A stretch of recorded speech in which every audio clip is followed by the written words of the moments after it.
Well, good morning. Thank you, Mallory, for asking me to talk today. For those who don't know me, I'm Matthew. This is my wife, Rachel. And today I'm going to be talking on Caleb. And I'd like to start by apologising for my pronunciation. My parents were English, so I was always brought up saying Caleb, and then came to Wales and met Caleb's, and amalgamated the two, and it swings from one spectrum to the other. It's somewhere in the middle usually. So there we are. Right, let's start by setting the scene. So where I'm going to be starting now, our story picks up, but I'm going to bring us up to speed, up to where we are first. So the people of Israel had left Egypt, seen all the miraculous signs of all the plagues and everything that God did in order to get them out of Egypt. They had crossed the Red Sea. They'd had water being provided miraculously out of a rock for them. They had food provided falling out of heaven. They'd seen the manifest presence of God on Mount Sinai. They'd been given the Ten Commandments, and even after being given the Ten Commandments, they then decided to build an idol, a golden idol. And then they were in the wilderness, and they were being led again by a pillar of fire by night and a pillar of cloud by day. So they're surrounded by the mighty works of God, and they're on their way to find the promised land which God has promised. And then enters the story Caleb. So I'm going to read from it's Numbers 13, verses 6 if you want to follow, verses 1 to 6 if you want to follow along. The Lord now said to Moses, "Send out men to explore the land of Canaan, the land I have given to the Israelites. Send one leader from each of the 12 ancestral tribes." So Moses did as the Lord commanded him. He sent the 12 men, all tribe leaders of Israel, from the camp in the wilderness of Paran. These were the tribes, and it goes on to list all the tribes. And of the tribe of Judah was Caleb, son of, however you pronounce his name, Jephunneh. So an interesting thing to pick up on the start is God already says he's given the land to the Israelites. So it's already theirs. He's declaring this in his sending of them out to Moses, that it's already their land. They've just got to go and take it. So with that in mind, Caleb then goes off with the other 12 of the leaders of each tribe, along with Joshua, who gets mentioned quite a bit as well. And they go out to spy the land. And they come back, and having all been there in the land for 40 days, which is significant because that comes back to haunt them then. But they were exploring the land for 40 days, and they then come back to report their findings. And here we have a case which probably a lot of us can relate to, is you have two voices, and I've called it two voices, and then they're given two choices. The majority voice, in this case 10 of them, were a bad report, and the two were a good report. But what's interesting is they all saw the same thing. They're all together. They didn't go off. It doesn't say they split up. They all saw the same things. They all saw how good the land was, because it was very good. They describe it as a land of milk and honey, which was a way of saying it was very productive, very good farmland. We would understand it produced lots of fruits. They bring home samples of it, and the fruit is bigger than anything they've ever seen from what they describe. So it's very, very blessed land, if you will, very, very prime land.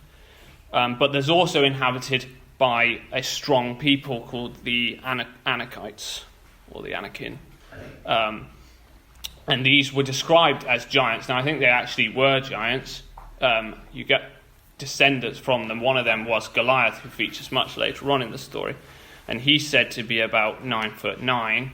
And so it'd be fair to predict that these were at least 9'9", these giants, and they had massive cities and strong defences, and they were described as warriors. So they were seen as a fierce people. So these are the two aspects that they had seen, but the 10 focused on the negatives, but the two had gone in knowing that God had promised that it was their land. And so then you have these different reports. I'm going to read from further down in the chapter, verses 30 to 33. But Caleb tried to quiet the people as they stood before Moses. "Let us go at once to take the land," he said. We can completely conquer it." But the other men who had explored the land with them disagreed. "We can't go up against them. They are stronger than we are." So they spread this bad report about the lands of the Israelites. "The land we traveled through and explored will devour anyone who goes to live there. All the people we saw were huge. We even saw giants there, the descendants of Anak. Next to them, we felt like grasshoppers," and that's what they thought too. So you could see it, that that fear has entered into their hearts, and they're spreading this round because they don't want to go up and fight these people because they think they'll be trodden on effectively. But the difference here is that Caleb knew the sovereign Lord, and so it didn't matter to him how big these people were, because he was promised.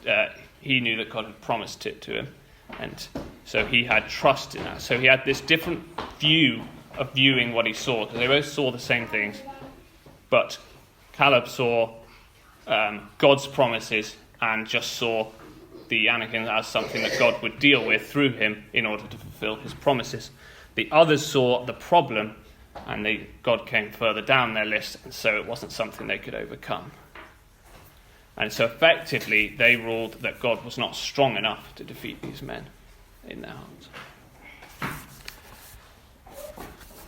And unfortunately, in the end, the Israelites did listen to the 10. They listened to the majority, as people often do, rather than the still voice of God through his faithful servants. And they ended up then, that's where the 40 days in the wilderness comes as a direct result of the 40 days they spent looking at the land. And they get said that they can never see the land that he promised them because of their unfaithfulness. But he does say, except for Caleb and Joshua. And he describes in Numbers 14, 24, which I'll read, he describes. "But my servant Caleb has a different attitude than the others have. He has remained loyal to him, so I will bring him unto the land he explored. His descendants will possess their full share of the land." So that's Caleb's reward for his faithfulness. But they didn't listen to his report, despite his strong faith and his determination to win them over to God's way of looking at it. And so that's an important lesson we can draw, that just because you stand by the truth and look at the world through God's view doesn't mean people will listen to you, because they often won't, unfortunately. So Caleb, as a reward as well of his faithfulness, he was patient in waiting on God's faithfulness, and as a reward he does get to the promised land. But he didn't see the fulfillment of God's promises for many, many years. He was about 40 when he went out to scout the land. And when it wasn't until he was 85 years old, so that's 45 years later, he comes to Joshua after they've just gone into the promised land, and he quotes God's promise directly to him. This is how much faith he has and how esteemed he holds God's promises, that 45 years later he goes to Joshua and I'll paraphrase, but he says, "You remember what God said about me, that I would have this land?" And Joshua says, "Yes, go ahead and take it." So Joshua gave him the land of Hebron. And interestingly enough, that's described as where the sons of Anak, so those giants, dwell. It's their the city in Hebron seems as if that's the capital of their, if you like, of their station. But even at the age of 85, Mike was trying to make out that he was old, but he's not even old enough to start conquering giants yet. So he goes up, and even though he's been wandering, he has to wander 40 years as well in the wilderness. He hasn't lost hope. He hasn't lost sight of God's promises at all in his life. And at 85, he goes up and he drives out the sons of Anak. So we see then, through God, Caleb has courage. Caleb was not oppressed by God, but he was liberated. He did not have to surrender to his fears or the popular view. So unlike some people, many people often portray the Christian walk as one of submission, one of being oppressed by God and having to follow all his rules. But the contrary is actually true. Until you have experienced the knowledge of God through Christ, and Christ has made us one with God, and that gives us a relationship with the creator of heaven and earth. It's only through that we can actually have a true view of the world and be free to actually know that God is above everything, and that we don't have to be a slave to fear or to the popular consensus or when they're wrong. But that's not true for those who don't know the strength of the Lord. They have no choice but to submit to what they see, and that often ends up in fear and faithlessness. And the Israelites were often in that camp. They often wanted to go back to Egypt when things got hard, straight back into the slavery that God had got them out from, because ultimately they didn't trust that God was good. They didn't see. They knew of his power, they'd seen so many miracles, but yet they didn't believe that he was good, and so that they would see the best for them. And interestingly enough, the 10 people who went with Caleb and gave a bad report were fearing that they'd be killed by the giants, so that's why they tried to persuade them not to go in, and all 10 of them died by a plague. So it shows that it's not the natural things we should be fearing. It's the not being right with God and not walking in his goodness that's actually far worse than anything that our natural fears can bring about. So, conclusions from the life of Caleb.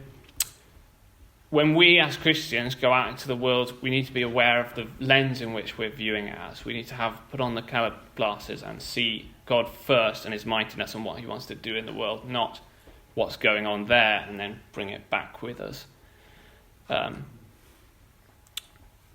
Because they weren't the other people weren't wrong in their observations. They were walled cities. They were a fearsome tribe. They were giants. But what they had gone in with the wrong view of God. They hadn't viewed God as strong enough to defeat whatever they had come across. So where they had gone wrong is they did not know, even though they knew of him, they did not know God, because otherwise they would have known that he was good, that he wanted the land, and that he would always be faithful to his promises. And if they had gone with that view, they would have come out as Caleb did, with a go-get-em attitude, and that God will bring about what he has promised. And he was always Caleb was always listening to God's truth, and he was ready to speak it boldly, even though he was one of only 2 people who took that view, because he knew that God was always faithful, which he then demonstrates by later on in his life. And just because you speak the truth, as I said earlier, it doesn't mean people will listen, but the courageousness that we get from Christ, who has won us complete freedom from sin and from slave and from death, should give us the strength and encouragement to speak it, whether people listen or not.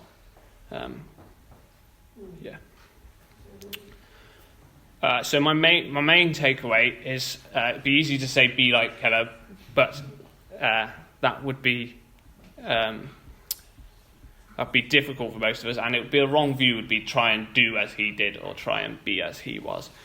My encouragement to you is not to do as Caleb did, but to know the God that Caleb knew, and the God who is made near to us through Christ, that we might live out the life God intended for us.